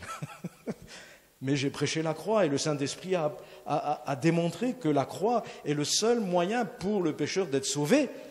Et il a convaincu les gens qui voulaient bien et qui avaient besoin d'être convaincus. Donc, prêchez, mes frères, la croix quand vous faites de l'évangélisation. Et vous allez voir, vous embraserez peut-être pas la foule, hein, les gens ne se lèveront pas en disant « Alléluia » ou en faisant tout un tas de choses comme ça, mais quand vous ferez l'appel, vous verrez les pécheurs convaincus de péché. Et vous pourrez les conduire à les amener à confesser Jésus comme le Sauveur pour qu'ils sortent de cet état de conviction. Vous verrez les malades guéris sans imposition des mains. Vous verrez les démons chassés sans que vous ne fassiez rien. Moi, pendant que j'étais en train de parler aux âmes qui s'approchaient sur le devant pour le salut, il y avait des femmes qui roulaient par terre. Il y en a une, elle a traversé tout le champ comme ça en roulant. Les conseillers couraient après elle pour essayer de l'attraper. Ils n'ont pas réussi à l'attraper, ils l'ont attrapée seulement au bout.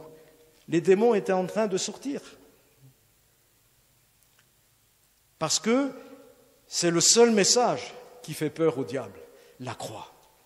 C'est le message de sa défaite totale sur le cœur des hommes. Et quand il y a la croix de prêcher, je peux vous dire que les démons se sont mal à l'aise et commencent à bouger. Quand je dis commencent à bouger, ça veut dire que les gens aussi qui sont possédés vont eux-mêmes bouger. Hein. Mais ceux qui veulent le Seigneur, même les démons ne peuvent pas les empêcher. Regardez quand Jésus a abordé, après la traversée du lac, dans le pays de Gadara, un fou que personne ne pouvait approcher, qui vivait uniquement dans les lieux désertiques, dans les cimetières, ouais, qui était complètement nu, hirsute, qui se frappait avec des pierres, qu'on ne pouvait même pas attacher, enchaîner. Eh bien, quand ce fou a vu Jésus atterrir là, amérir plutôt, au bord du lac, il est sorti de son lieu désert. Il a couru, malgré les démons qui devaient lui dire non, non, non, non, non, non. Il a couru jusqu'au pied de Jésus. Et il s'est affalé au pied de Jésus. Les démons étaient en train d'utiliser même sa bouche, de parler, mais il était là au pied de Jésus. Vous voyez ? Et j'utilise toujours cette histoire pour montrer que même les démons ne peuvent pas empêcher quelqu'un de venir à Jésus quand la personne a envie de venir à Jésus. Vous n'avez pas besoin de courir après. S'ils veulent Jésus, ils viendront à Jésus. Quand nous avons ouvert une église à Tombouctou au Mali, dans la ville, il y avait beaucoup de fous et de folles. Je les voyais, elles étaient pratiquement nues, elles n'avaient que des haillons qui couvraient à peine sa nudité. Eh bien, nous avons plusieurs de ces fous et folles qui d'eux-mêmes, sans qu'on aille les chercher, sont venus ensuite voir le pasteur à l'église. Doux comme des agneaux. Le pasteur leur a parlé de Jésus, il a prié pour eux, ils ont été libérés sans bruit. Et j'ai été étonné parce que quand je suis revenu un mois plus tard, d'un seul coup, je vois cette femme habillée, propre et tout. Il me dit, oui, mais elle est venue, on a pu parler, après on a pu l'habiller. Un autre, un fou, qui était maintenant habillé, avec une Bible, un petit carnet, et il prenait des notes. Alors je dis au pasteur, je dis, mais tu as eu une conversion nouvelle, là, parce que celui-là, je ne le connais pas. Là. Alors, il m'explique, il me dit, c'était le fou, là, qui était dans la ville, tout le monde avait peur de lui. Un jour, il est venu me voir, on a prié ensemble, et depuis, il aime la parole de Dieu. À chaque réunion, il a son cahier et son crayon, il prend des notes. Alléluia. Oui, sachons où est notre force en tant qu'Église et prêchons ce message. Il ne faut pas se laisser séduire par tous ces courants que nous voyons, qui brassent des multitudes de gens qui, on donne l'impression, parce que les gens tombent par terre, parce qu'il y a ceci, il y a cela, mais vous remarquerez, si vous analysez bien ces phénomènes, que c'est toujours les mêmes personnes qui courent, c'est toujours les mêmes qui tombent, c'est toujours les mêmes qui ont besoin, entre guillemets, de délivrance, et ces gens-là ne sont pas sauvés. Donc il faut arrêter de perdre son temps et de se laisser amuser par le diable. Prêchons la vérité. Jésus a donné sa vie pour tous, et tous doivent savoir que Jésus a donné sa vie pour eux, qu'il est mort, crucifié pour leurs péchés. Et dans la croix, vous avez la démonstration à la fois de l'amour de Dieu, vous avez la démonstration que le péché, c'est quelque chose avec lequel il faut compter, parce que sinon, Jésus n'aurait pas besoin de mourir. Et vous avez la démonstration que ceux qui croient dans ce message sont sauvés, parce que 3 jours après, qu'est-ce qu'il y a? Il y a la résurrection. Et ne pas oublier aussi cela. La mort de la croix, je reste encore un petit peu là-dessus, a une valeur expiatoire pour chacun de nous. C'est à travers l'œuvre de la croix que notre péché a été expié. Et c'est pour cela que nous pouvons maintenant être sauvés. 6e point, Jésus n'est pas resté dans la mort, il est ressuscité. Et là, vous voyez que les disciples, jusqu'au dernier moment, c'est-à-dire jusqu'au moment où on emmène Jésus à la croix, les disciples n'avaient pas reçu cette révélation que Jésus allait ressusciter. Pourtant, Jésus leur a dit plusieurs fois. Mais dans les récits de l'Évangile où Jésus dit cela, le Saint-Esprit nous dit qu'à ce moment-là, les disciples ne comprenaient pas ce que Jésus était en train de dire. Pourquoi? Parce que ce que Jésus est en train de dire, je vais mourir et après 3 jours je ressusciterai, ça ne rentrait pas dans leur logique. Pour eux, leur logique c'était Jésus est le Messie d'Israël, il vient pour prendre la place des Romains, c'est lui qui va maintenant régner à Jérusalem sur tout le territoire d'Israël. Et nous, ses disciples, on sera ses lieutenants, son ministre, premier ministre, un ministre des Finances, etc. Vous voyez ça dans les évangiles, la maman de Jacques et Jean qui vient voir Jésus. Seigneur, tu pourrais me faire une faveur là? Vas-y, parle. J'aimerais que, quand tu vas régner là, que mes 2 fils soient à côté de toi. Hein? Alors, d'où lui est venue cette idée? Je pense que c'est en discutant avec ses fils. Hein? Parce qu'eux pensaient cela. Qui est le plus grand parmi nous? C'est-à-dire, qui va être le Premier ministre dans le gouvernement de Jésus? Hein?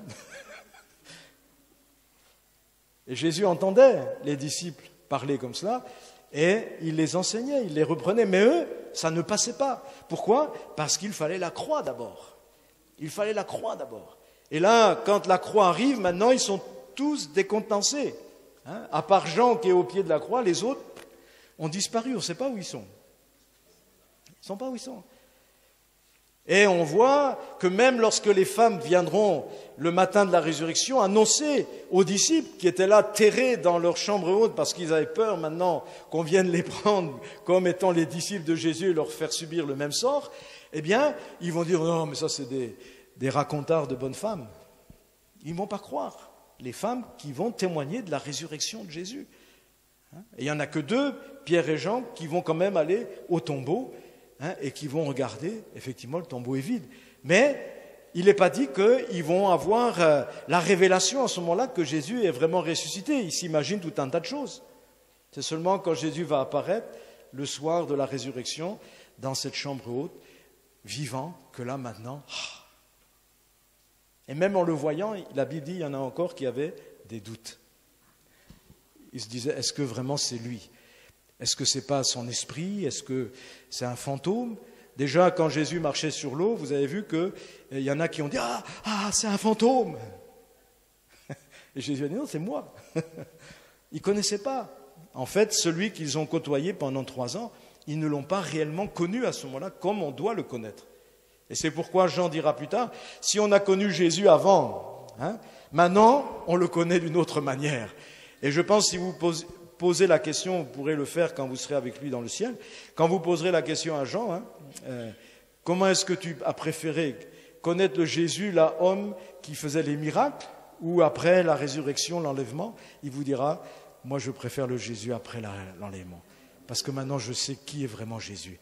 Avant, on l'a suivi, on a fait ce qu'il nous disait, mais on ne comprenait pas encore ce qu'il allait faire pour l'humanité. On avait des pensées purement humaines.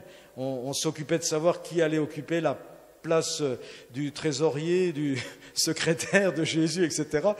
Et malheureusement, vous voyez, parfois dans nos églises, malheureusement, c'est un peu ça aussi qu'on retrouve quand les gens sont charnels.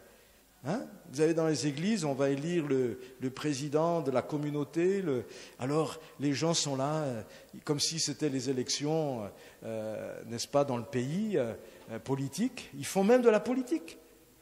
C'est une honte pour une église de tomber dans ces travers-là. Mais ça montre que les gens sont charnels, ils ne sont pas remplis de l'esprit. Ils agissent comme les disciples agissaient avec Jésus. Eux, ils avaient une excuse. Il n'y avait pas eu la croix, il n'y avait pas eu la Pentecôte, la résurrection, la Pentecôte. Donc, eux agissaient comme des hommes. Mais nous, qui sommes sauvés, qui avons reçu la vie éternelle, le Saint-Esprit, on ne devrait jamais se conduire comme ça. Ou alors c'est qu'on n'a rien compris à l'Évangile. Donc Jésus est ressuscité, alléluia. Et là, vous avez aussi Matthieu, Marc, Luc et Jean qui racontent la résurrection du Christ.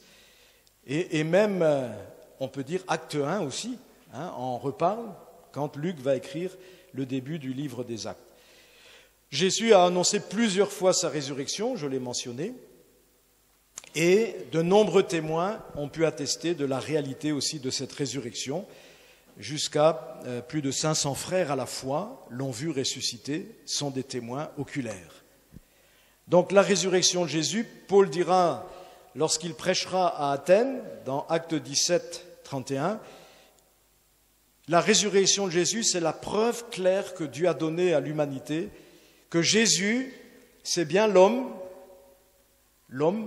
pas Dieu, l'homme, par lequel Dieu jugera le monde à venir, mais aussi par lequel Dieu peut sauver les pécheurs avant ce jugement. Et Romains 4 nous dit que la résurrection de Jésus, c'est la preuve que si nous croyons dans le sacrifice de Jésus, eh bien, nous sommes bien justifiés. Donc, en quelque sorte, c'est pourquoi Paul dira que ceux qui ne croient pas dans la résurrection de Jésus, leur foi, même en Jésus, est vaine. Vous voyez, les gens qui adorent le Christ sur la croix, là, et ils en sont restés là, ils ne peuvent pas être sauvés. Leur foi est vaine. Si Christ n'est pas ressuscité, notre foi est vaine. Et même Paul disait, notre prédication aussi est vaine. Et il dit alors, c'est que nous avons menti. Donc, la résurrection est un élément très important. Nous prions un Jésus qui est vivant. Il n'est plus dans la mort. Il n'est plus dans les conditions où il était sur la croix. Il est ressuscité. Il est glorieux. 7e description, Jésus est remonté dans le ciel 40 jours après sa résurrection. Et ça, c'est Acte 1 et Luc 24 qui nous en témoignent.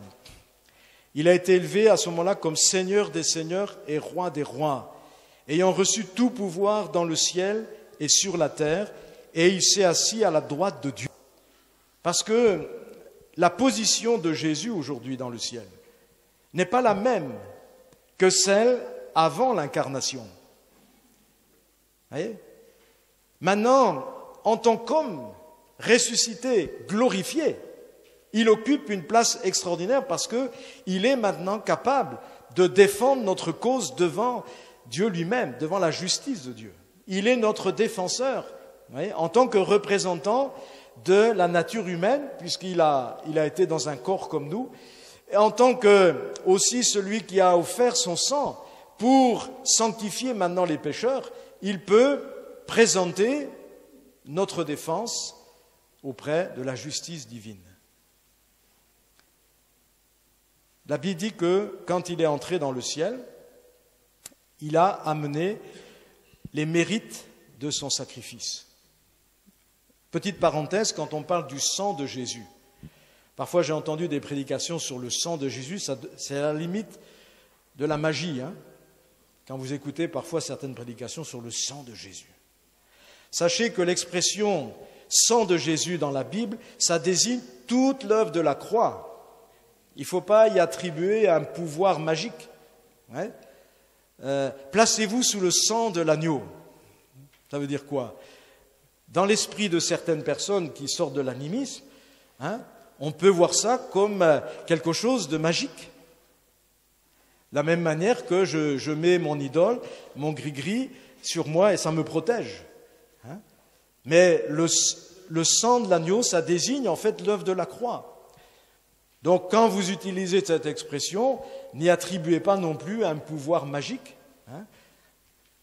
Placez-vous sous le sang de l'agneau, ça veut dire quoi? Bien, mettez votre foi dans l'œuvre que Jésus a faite pour vous à la croix. Croyez qu'il est mort pour vous. C'est tout simple. Hein.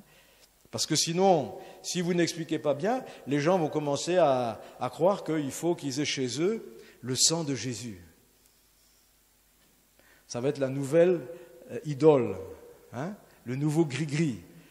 Non, il faut plus que cela pour que l'œuvre de la croix nous libère. Donc il est entré dans le ciel avec son sang pour comparaître pour nous devant la face de Dieu. Il intercède pour nous et même plus, avant de partir, Jésus a dit « Je vous prépare une place dans le ciel. » Alléluia. Il y a des gens qui sont très préoccupés, et quand je dis des gens, même des pasteurs, par la maison qu'ils voudraient avoir à la retraite. Ce que je dis est très sérieux, malheureusement. Et à cause de cela, il y en a certains qui sont en train d'abandonner même le ministère, l'intégrité du ministère, qui sont en train de faire tout un tas de trafics honteux, après avoir été des hommes de Dieu, intègres, à cause simplement de cela. Moi, mes amis, quand j'ai quitté la France pour venir ici, on a tout vendu, ce qu'on pouvait vendre, on a donné ce qui devait être donné, et à part quelques cartons, quelques affaires, on n'a rien en France. Ne pensez pas que moi, missionnaire ici, j'ai une maison qui m'attend en France. Non. Je ne sais pas ce que Dieu nous donnera quand on rentrera. Ça ne m'inquiète pas parce que jusqu'ici, Dieu a toujours pourvu. Amen. Mais par contre, ce qui m'intéresse, d'autant mieux, c'est la place que Jésus me prépare dans le ciel. Ça, c'est intéressant, mes amis. Alléluia. Parce que le riche, dans l'histoire que Jésus raconte, qui avait amassé de l'or et de l'argent pendant sa vie terrestre pour se faire plaisir et faire la vie de bonne chère, n'est-ce pas? Il a oublié une chose, c'est qu'il n'allait pas les rester tout le temps sur la terre. Que même s'il se construit une belle maison, ben un jour, il devra la quitter. Et il ne sait même pas à qui ça ira. Parfois, vous avez des familles qui s'autodétruisent quand le papa est mort parce que les enfants se disputent l'héritage. Et ça devient maintenant une source de problème. Hein. Mais ce qu'il a oublié, le riche, c'est quand maintenant il meurt, où est-ce qu'il se retrouve? Est-ce qu'il est dans une belle maison? Non, il est dans un lieu de tourment où il souffre, il a soif, etc. Vous voyez, c'est terrible d'en arriver là, après avoir vécu dans l'abondance sur la terre, de se retrouver dans la misère pour l'éternité. Alors mes frères, ne troquez jamais votre maison dans le ciel pour des broutilles sur la terre qui de toute façon un jour vous serez obligés de les abandonner. Nous avons des biens qui sont bien meilleurs, qui sont éternels. Et nous ne voulons pas oublier cela pendant notre marche. Nous sommes des voyageurs sur la terre, nous sommes de passage. Alors on ne va pas essayer de se construire un château, hein. On est de passage. Voilà. Et on va là où Dieu nous conduit. On fait ce que Dieu nous demande de faire. Et notre maison à nous, dit Pierre, elle est dans les cieux. Alléluia. C'est là qu'est notre demeure, c'est vers là que nous allons. Et l'avantage, c'est qu'on n'a même pas besoin de s'en préoccuper, c'est Jésus qui va préparer la place pour nous. C'est formidable, vous savez, des fois, ça nous est arrivé, on est dans l'œuvre de Dieu, on doit aller faire un travail quelque part, et on arrive, et tout est prêt. Il y a des gens, des frères, des sœurs qui ont préparé pour nous un lieu où on va demeurer pendant la campagne, pendant le travail. C'est agréable quand vous arrivez, vous n'avez pas eu besoin de passer des coups de fil avant, de préparer tout, d'emmener avec vous. Vous arrivez, tout est prêt. Ouais, formidable. La première fois qu'on est allé au Mali, on est arrivé avec nos enfants, on avait tous les bagages bien sûr pour l'école, parce que les enfants allaient prendre l'école là-bas, et on est arrivé. Mais il y avait une famille missionnaire qui était là déjà sur place depuis quelques années et ils nous avaient tout préparé, l'appartement où on allait loger pendant notre séjour là-bas. Et dans le frigo, il y avait même quelques aliments. On a pu prendre le petit déjeuner, on a pu commencer. Vous voyez ? Alors ça, c'est des petites choses qui bien sûr sont intéressantes hein, quand vous travaillez pour le Seigneur. Mais sachez que quand vous arriverez dans les cieux, vous n'aurez pas à vous préoccuper. Où est ma chambre? Où est... Non, non. Le Seigneur vous dira, il y a un ange qui vous amènera, le protocole céleste, hein, vous amènera et vous dira, voilà, ça c'est ta maison. Alléluia. Gloire à Dieu. Alors, je termine, après on fait la pause. Dans la présentation de Jésus, il ne faut pas oublier une chose importante, que les anges ont dit aux disciples, quand ils étaient là en train de regarder le ciel, Jésus venait de disparaître, l'enlèvement de Jésus, d'accord? Qu'est-ce que les anges ont dit? Ce Jésus que vous avez vu disparaître là, il reviendra de la même façon. Alléluia. Et je sais que là, je prêche en terrain conquis, puisque le slogan même de votre communauté ici, pour ceux qui appartiennent à cette communauté, hein, c'est préparer l'enlèvement de l'Église, c'est-à-dire le retour de Jésus. Et je remarque une chose bizarre, mes frères. Quand je me suis converti il y a 40 ans en arrière, l'Église parlait souvent du retour de Christ. Mais ces dernières décennies-là, c'est un message qu'on n'entend plus. On parle de tout un tas de choses, y compris même d'établir le royaume de Dieu sur terre. Ouais. Alors que ce n'est pas ça que Dieu nous a demandé de faire. C'est Jésus qui viendra établir son royaume sur terre. Mais nous, il nous a demandé d'aller prêcher le royaume de Dieu. C'est différent. Hein? Alors l'Église est occupée à tout un tas de choses. Et je remarque que cet aspect, le retour de Jésus, est complètement masqué, occulté. Jésus a dit, avant qu'il ne vienne, la nuit sera là. Et même il dit, quand le Fils de l'homme viendra, est-ce qu'il trouvera la foi sur terre? Mais de quelle foi il parlait? Je ne pense pas que Jésus mettait en doute qu'il y ait, au moment de son retour, des chrétiens sincères qui croient en lui. Non. De la même manière que des gens croient en Dieu, oui. Mais je crois qu'il y a besoin dans l'Église actuellement de prêcher cette notion aussi que le Christ dont nous parlons là, c'est celui qui va revenir en gloire. Pourquoi c'est important? Parce que c'est là que tout aboutit. Notre salut aujourd'hui, nous l'avons en espérance, nous dit la Bible. Et si vous perdez cette espérance, est-ce que vous êtes encore dans le salut? On peut se poser la question. Parce que le salut sera accordé aux croyants quand Jésus reviendra. C'est là que vous aurez la pleine possession de votre salut. Pourquoi? Parce que votre corps même vous sera maintenant transformé. Et ceux qui seront morts, qui seront là en train d'attendre ce retour de Christ, c'est à ce moment-là qu'ils vont ressusciter glorieusement dans des corps glorieux. Et ceux qui seront vivants à ce moment-là seront transformés, recevront un corps glorifié. Imaginez que vous soyez ainsi. Paul déjà à l'époque espérait vivre ce moment. Alors si Paul, il y a presque 20 siècles en arrière, avait cet espoir pendant son vivant d'assister à la résurrection, à l'enlèvement de l'Église, à plus forte raison, nous qui sommes parvenus à la fin des temps, mais ça devrait être notre lot quotidien. Seigneur, j'ai espoir que, avant ce soir, tu viennes et tu transformes ce corps qui a tant de mal à obéir à tes ordres pour aller maintenant auprès de toi avec ce corps glorieux. C'est ça la vraie espérance des chrétiens. Si vous prêchez un jour sur l'espérance chrétienne, prêchez là-dessus. Parce que c'est ça la vraie espérance. C'est pas d'avoir un meilleur travail ou de gagner beaucoup d'argent ou de sortir de la misère matérielle. Non, c'est pas l'espérance chrétienne, ça.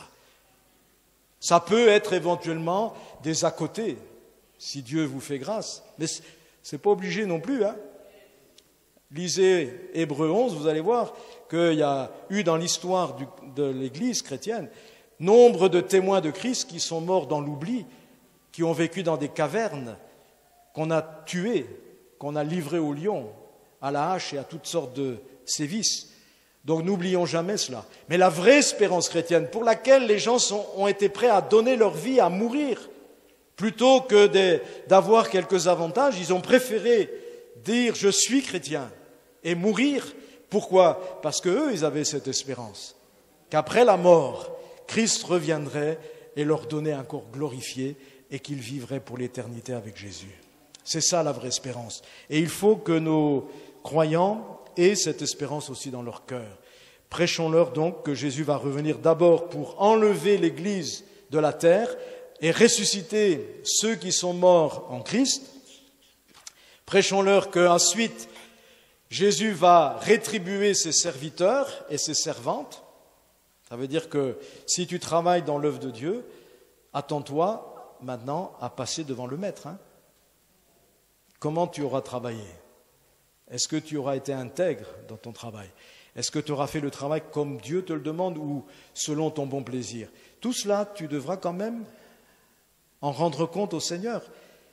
Alors ceux qui auront bien travaillé, Jésus les récompensera. Mais ceux qui n'auront pas bien travaillé, il n'y aura aucune récompense. Et puis, il y aura les noces de l'agneau. Alléluia. Je peux vous dire que même vos noces congolaises, là, c'est rien à côté des noces de l'agneau. C'est rien. Ça n'a rien à voir. Vous ne pouvez même pas vous imaginer ce que ça va être ces noces de l'agneau, là. On est incapable d'imaginer parce que ça n'a rien à voir avec ce qu'on connaît sur terre. Mais je peux vous dire que ça va être une fête extraordinaire. Alléluia. M'est arrivé parfois dans certains moments de visitation du Saint-Esprit, de communion, d'éprouver un peu ce qu'on va vivre dans le ciel. Mais je sais que même là, ce n'est pas encore ce qu'on peut éprouver. Parce que Paul a dit, lui qui a été emmené dans le 3e ciel, c'est-à-dire dans la présence justement de Dieu, il dit on y voit des choses, on y entend des choses qu'on ne peut plus même répéter sur la terre. Il n'y a pas de mots pour dire ce qui s'y passe. Mais néanmoins, il faut prêcher cette espérance. Jésus va venir et c'est comme cela aussi que les serviteurs que nous sommes, nous allons veiller à être intègres jusqu'au bout de notre vie dans le service que Dieu nous demande. Ne pas céder à la facilité, à la paresse, au laisser-aller à un moment donné ou à un autre de notre vie. Parce qu'on sait que derrière tout ce que nous allons faire sur terre, il faudra rendre des comptes au Seigneur. C'est normal. Jésus est notre chef. Est-ce que les subalternes n'ont jamais de compte à rendre au chef? Oui. Vous-même, en tant que responsable, si vous êtes des pasteurs ou des responsables d'église, vous avez besoin que ceux à qui vous avez délégué certaines tâches vous rendent compte de leur travail. Et s'il y en a qui travaillent mal, vous êtes à même de pouvoir les reprendre, les corriger.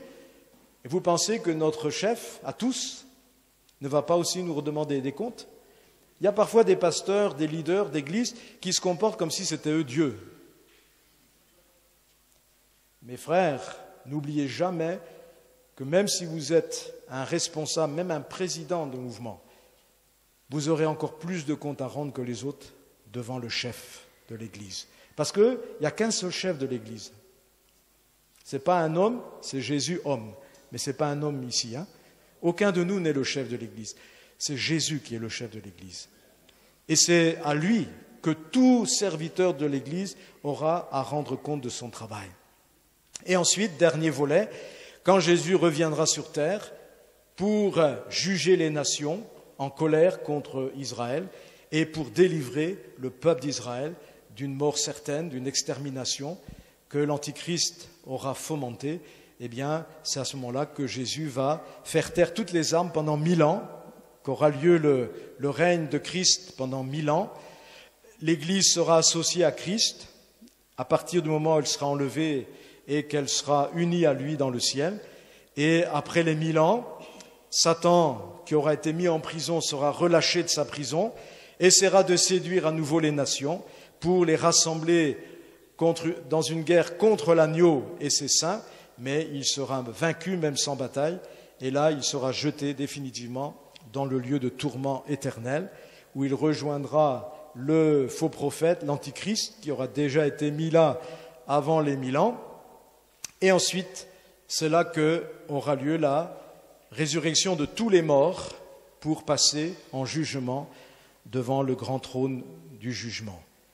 La terre et le ciel actuels disparaîtront, et Dieu fera un nouveau ciel et une nouvelle terre où l'agneau fera régner la justice. Voilà qui est notre Jésus.